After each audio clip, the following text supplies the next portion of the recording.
ಮನೆಯ ಮಗಳಿವಳು ನಮ್ಮ ಪುಣ್ಯವತಿ.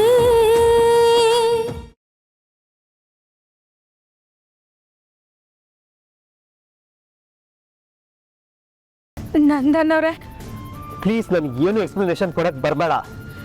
ನನಗೇನು ಕೇಳಕ್ಕೆ ಇಷ್ಟ ಇಲ್ಲ. ಇಲ್ಲ, ಕೇಳಿಸ್ಕೊಳ್ಳೇಬೇಕು. ಪೂರ್ತಿಯಾಗಿ ನಿಮ್ಗೆ ಅರ್ಥ ಮಾಡಿಸ್ಲಿಲ್ಲ ಅಂದ್ರೆ ನನ್ನ ಮನಸ್ಸಾಕ್ಷಿ ಒಪ್ಪಕ್ಕಿಲ್ಲ. ನಂದನವ್ರೆ, ದಯವಿಟ್ಟು ಕೇಳಿಸ್ಕೊಳ್ಳಿ. ಏನಂದ ನೀನು? ಮನಸ್ಸಾಕ್ಷಿ ಅದಿದೆಯಾ ನಿನಗೆ? ಮನಸ್ಸಾಕ್ಷಿ ಅನ್ನೋದಿದ್ರೆ ನೀನು ಇಂಥ ಕೆಲಸ ಮಾಡ್ತಾ ಇರಲಿಲ್ಲ ಪದ್ಮಿನಿ. ಸತ್ಯನ ಇಷ್ಟು ದಿನ ಮುಚ್ಚಿಡ್ತಾರೋ ಇರಲಿಲ್ಲ. ನಾನು ನಿನ್ನ ನಂಬೇಕು ಅಂತ ಸುಮ್ಮನೆ ಏನೇನೋ ಹೇಳಕ್ ಬರಬೇಡ. ನನ್ನ ತಾಳ್ಮೆಗೂ ಒಂದು ಮಿತಿ ಅಂತ ಇರುತ್ತೆ.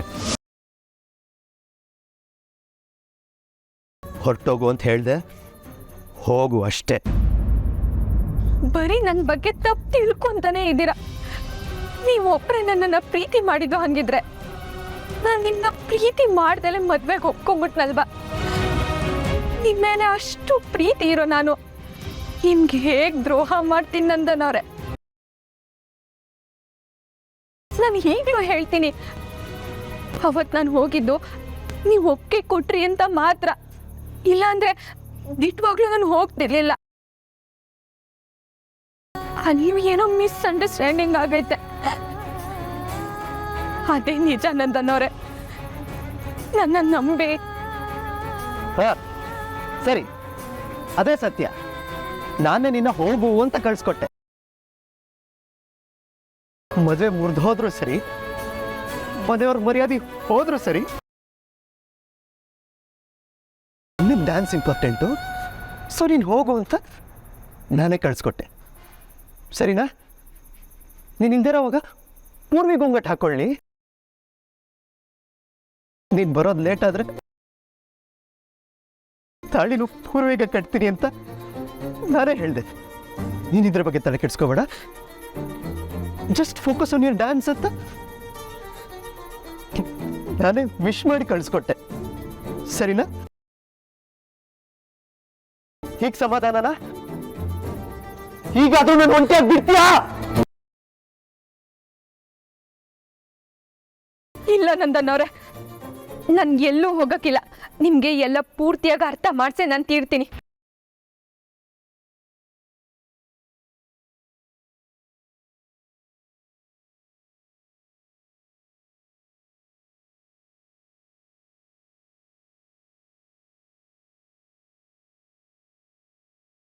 ಮತ್ತೆ ಈ ಮನೆ ಕಡೆ ತಲೆ ಹಾಕಿನೂ ಮಲಗಬಾರ್ದು ಅನ್ಕೊಂಡು ಹೋಗಿದ್ದೆ. ಆದ್ರೆ ಮತ್ತಿಲ್ಲಿಗೆ ಬರೋ ಹಂಗೆ ಮಾಡ್ಬಿಟ್ಟಲ್ಲ ದೇವ್ರೆ.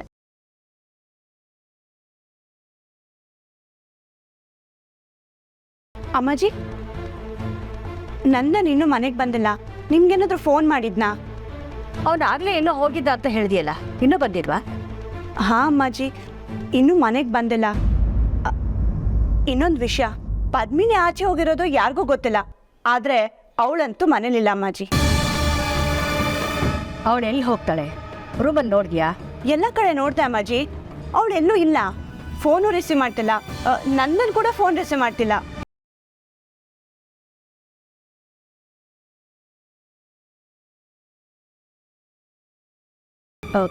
ಗಾಬರಿ ಆಗೋಂಥದ್ದೇನೂ ಇಲ್ಲ. ನಂದನ್ ಹೊರಗಡೆ ಹೋಗಿದ್ನಲ್ಲ, ಪದ್ಮಿನಿನೂ ಕರ್ಸ್ಕೊಂಡಿರ್ಬೋದು. ಇನ್ನೇನು ಬರ್ಬೋದು ಅನ್ಸತ್ತೆ ಬಿಡು. ಅದು ಹಾಗಲ್ಲ ಅಮ್ಮಾಜಿ. ನಂದನು ಆಗಲೇ ಏನೋ ಒಂಥರ ಟೆನ್ಷನಲ್ಲಿದ್ದ. ಈಗ ಫೋನ್ ಬೇಡ ರಿಸೀವ್ ಮಾಡ್ತಾಯಿಲ್ಲ. ಪದ್ಮಿನಿನೂ ಹೇಳ್ದೆ ಕೇಳ್ದೆ ಹೋಗಿದ್ದಾಳೆ. ಅದಕ್ಕೆ ಗಾಬರಿ ಆಗ್ತಾ ಇದೆ. ಪೂರ್ವಿ, ನೀನೆಲ್ಲಿಗೆ ಹೋಗಿದ್ದೆ? ನಿಮ್ಮ ಅಕ್ಕ ಏನಾದರೂ ನಿನ್ನ ಜೊತೆ ಬಂದ್ಲಾ? ಅವಳು ಯಾಕೆ ಇಷ್ಟೊತ್ತಾದರೂ ಮನೆಗೆ ಬಂದಿಲ್ಲ? ನಿನ್ಗೇನಾದರೂ ಗೊತ್ತಾ? ನಂದನವ್ರಿಗೆ ಕೋಪ ಬಂದೈತೆ. ಅಕ್ಕ ಅವರನ್ನ ಸಮಾಧಾನ ಮಾಡಕ್ ಹೋಗೋಳೆ. ನಂಗೆ ಸತ್ಯ ಗೊತ್ತಿದ್ರು ಹಿಂಗೆ ಹೇಳಿ. ಜಯಂತಿ, ನೀನು ಗಾಬರಿ ಆಗೋದಲ್ಲದೆ ಪಾಪ ಇವಳನ್ನು ಯಾಕೆ ಗಾಬರಿ ಮಾಡ್ತಿದ್ಯಾ? ಇವಳಿಗೆ ಗೊತ್ತಿದ್ದಿದ್ರೆ ವಿಷಯ ಹೇಳ್ತಿದ್ಲ ತಾನೆ. ಪೂರ್ವಿ, ಅವರಿಬ್ರು ಬರ್ತಾರೆ, ನೀನು ಒಳಗಡೆ ಹೋಗಮ್ಮ.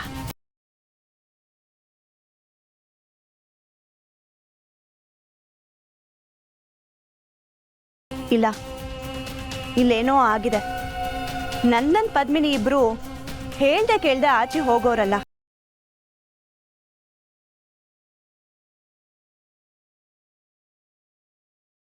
ಛೇ, ನಂದನ್ನವರು ನನ್ನ ಮಾತನ್ನು ಕೇಳಿಸ್ಕೊಂತಾನೆ ಇಲ್ಲ, ಮನೆಗೂ ಹೋಗ್ತಾ ಇಲ್ಲ, ಟೈಮ್ ಬೇರೆ ಆಗ್ತಾ ಐತೆ.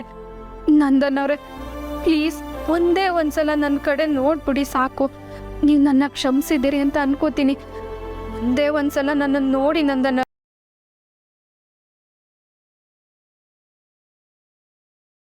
ಯಾರ್ರಿ ನೀವು? ಇದ್ಯಾಕೆ ಇಲ್ಲಿ ಕೂತಿದ್ದೀರಾ? ಟೈಮ್ ಆಯಿತು, ದೇವಸ್ಥಾನ ಕ್ಲೋಸ್ ಮಾಡ್ಬೇಕು, ನಡೀರಿ ಆಚೆ.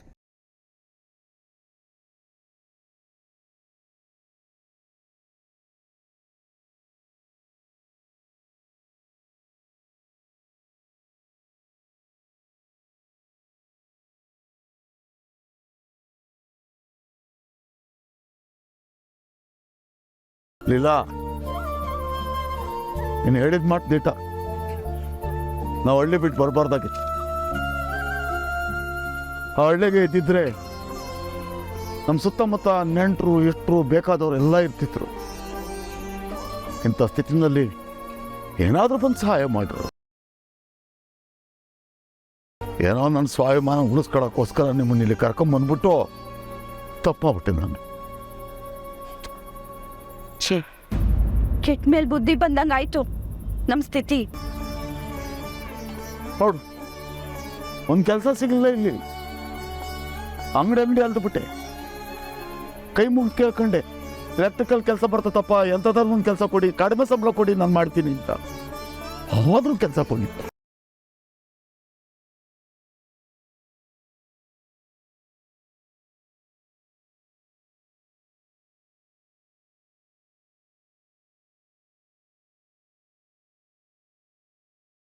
ರೀ, ಸುಧಾಕರ್ ನಂಗೆ ಗೊತ್ತಿರೋರು ಯಾರೋ ಕೆಲಸ ಕೊಡಿಸ್ತೀನಿ ಅಂದಿದ್ರು. ಪಾಪ ಅವನೇನೋ ಸಹಾಯ ಮಾಡ್ದ. ಒಂದು 4-5 ಜನದ ಹತ್ರ ಹೋಗ್ರಿ ಅಂತ ಹೇಳ್ದೆ, ಹೋಗ್ದೆ. ಪಾಪ ಅವರು ಈ ಕೆಲಸ ಖಾಲಿ ಇಲ್ಲಪ್ಪ ನಮ್ಮ ಹತ್ರ ಅಂದ್ಬಿಟ್ರು. ಎಲ್ಲ ನನ್ನ ದುರಾದೃಷ್ಟ. ಅದೇನೋ ಹೇಳ್ತಾರಲ್ಲ, ಪಾಪಿ ಸಮುದ್ರ ಬಕ್ರು ಮಣ್ಕಾಲದ ನೀರು ಅಂತ ಅಂದಾತು. ಹೋಗ್ಲಿ ಬಿಡಿ. ಇಲ್ಲ, ನಿಮ್ಗಿಲ್ಲಿ ತಿನ್ನಕ್ಕೇನೂ ಇಲ್ಲ. ನನ್ನ ಮಗಳು ನೋಡಿದ್ರೆ ನನಗೆ ಭಾಳ ದುಃಖ ಆಗ್ತೈತೆ. ಮತ್ತೇನೋ ಇರಬ್ಬರ ಅಕ್ಕಿ ಎಲ್ಲ ಇಟ್ಟು ಗಂಜಿ ಮಾಡೀವ್ನಿ, ಹೊಟ್ಟೆನೂ ತುಂಬತೈತೆ. ಆದ್ರೆ ನಾಳೆಗೆ ಏನ್ ಮಾಡು ಅಂತೀರಾ? ಮನೆಯಾಗ ಯೋನೋನು ಉಳ್ದಿಲ್ಲ.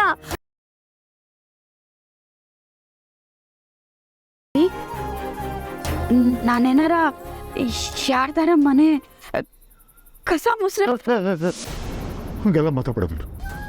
ಆ ವಿಚಾರ ನಿನ್ನೇನು ಮಾತಾಡ್ತಾನೆ ಇಕ್ಕಬಾರ್ದು ದಯವಿಟ್ಟು.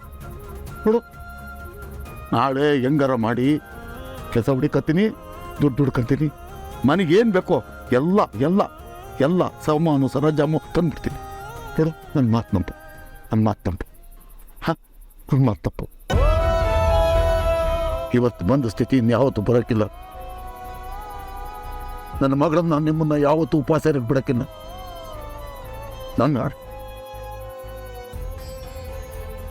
ನಾನು ದ್ಯಾವ್ರವನೇ ಅಂತ ನಂಬೇವ್ನಿ.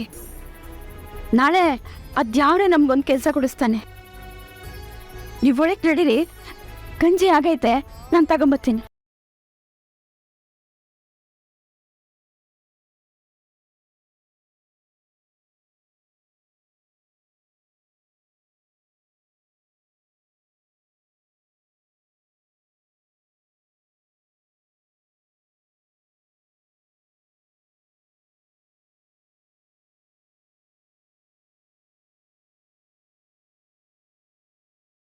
ನಂದನ್ ಎಲ್ಲಿ ಹೋಗಿರ್ಬೋದು?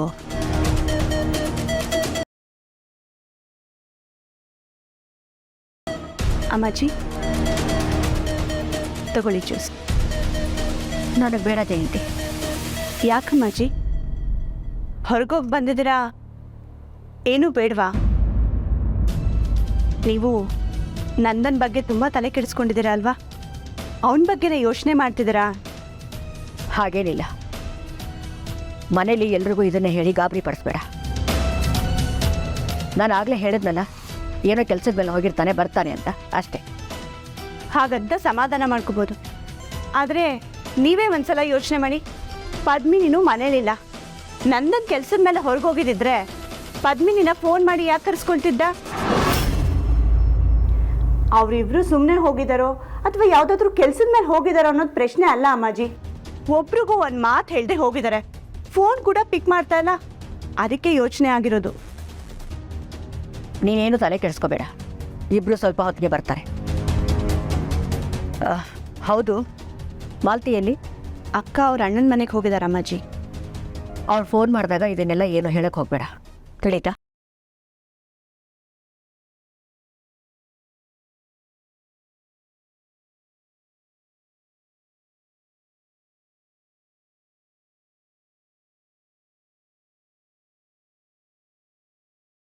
ನೀವು ನಾನು ಅಂತ ಅನ್ಕೊಂಡು ತಾಳಿ ಕಟ್ಟಿದ್ದು ಪೂರ್ವಿಗೆ.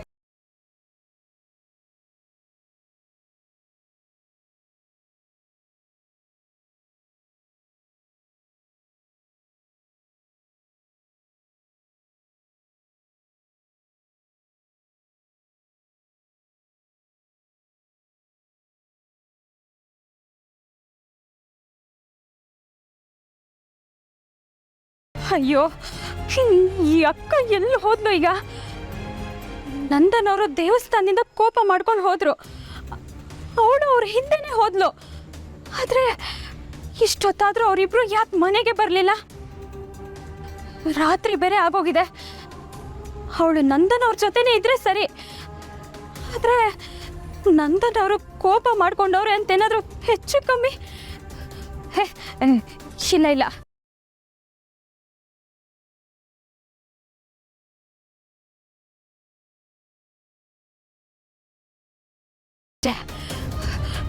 ಅಕ್ಕನ ಫೋನ್ ಬೇರೆ ಆಫ್ ಆಗೈತೆ. ಶೋ, ಎಲ್ಲಿದ್ದಾಳೋ ಏನೋ, ಎಷ್ಟೊತ್ತಿಗೆ ಬರ್ತಾಳೋ ಏನೋ.